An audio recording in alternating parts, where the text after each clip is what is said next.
कहता है x I R random sample from you theta plus 1। यहाँ से हमें uniform distribution given, consider the estimator T1 T2 और T3 तीन एस्टिमेटर गिवन है। देन हमें बताना है which of the following is maximum likelihood estimator, MLE कौन सा होगा इन तीनों में से। तो अगर हमें यहाँ से ये जो डिस्ट्रीब्यूशन गिवन है, यहाँ पर हमारे पास यूनिफॉर्म डिस्ट्रीब्यूशन गिवन है, तो यूनिफॉर्म डिस्ट्रीब्यूशन के लिए अगर हम यहाँ से PDE लिखना चाहें, PDF लिखना चाहें, तो PDF FX इक्वल्स टू क्या आएगा 1/b माइनस ए। बी की वैल्यू तो थीटा प्लस 1 है और ए की वैल्यू थीटा है, तो theta plus 1 minus theta, theta cancel out हो जाएगा, 1 बचेगा। तो ये आ गया। अब ये जो आया है FX हमारे पास इंडिपेंडेंट फ्रॉम थीटा है। अगर ये इंडिपेंडेंट फ्रॉम थीटा आता है, यूनिफॉर्म डिस्ट्रीब्यूशन होता है, तो उसके केस में हम यहाँ से ये ऑर्डर स्टैटिस्टिक्स लिख सकते हैं, जहाँ से theta less than x1 which is less than from x2 xn and so on. Last में लास्ट लिमिट आएगी, यहाँ थीटा आ गया और यहाँ थीटा प्लस 1 आ गया। तो इसको अगर हम सॉल्व करते हैं, यहाँ से हमारे पास वैल्यू क्या है xn-1। इसको अगर हम सॉल्व करेंगे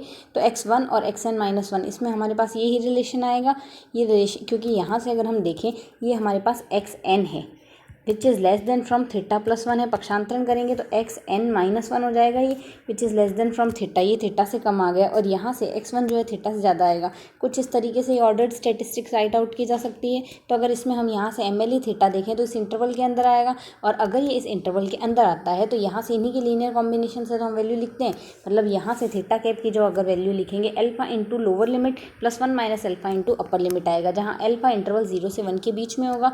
तो अगर इसके केस में हम यहाँ से अल्फा इक्वल टू 1/2 लेते हैं तो T3 का मान क्या आ जाएगा, T3 हमारे पास MLE बन जाएगा। तो हमारे पास ये तो स्टेटमेंट था, इसमें हमें बताना है इसमें कौन सा MLE होगा। अल्फा की वैल्यू हम देख सकते हैं कौन से मैच हो रही है, सिर्फ T3 से मैच होगी तो T3 ही MLE बनाएगा। Thank you. दूसरे के केस में देखिए, यहाँ जैसे xn-1 है, मतलब ये xn-1 पूरा ब्रैकेट में आया है, alpha into xn-1 1 minus alpha into x1 आया है। तो अगर हम यहाँ से T1 देखें, T1 की वैल्यू हमारे पास क्या है, T1 की वैल्यू सिर्फ xn है। सिर्फ xn आने के केस में यहाँ से हमारे पास ये अल्फा की वैल्यू अगर 1 लेंगे तब तो सिर्फ 1 आ जाएगा, xn आ जाएगा अकेला। तो बट अल्फा की वैल्यू 1 लेने के साथ -1 हो रहेगा, और अल्फा की वैल्यू हमने 1 लिए, 1 माइनस 1 ये 0 में गया, मतलब ये डिस्ट्रीब्यूशन बनेगा, जो कि हमारे पास T1 नहीं है। तो T1 जैसा कोई MLE बन ही नहीं रहा इसमें। इसी तरीके से यहाँ से 1/2 के केस में भी हमारे पास MLE नहीं बनेगा, वो हम चेकआउट कर सकते हैं।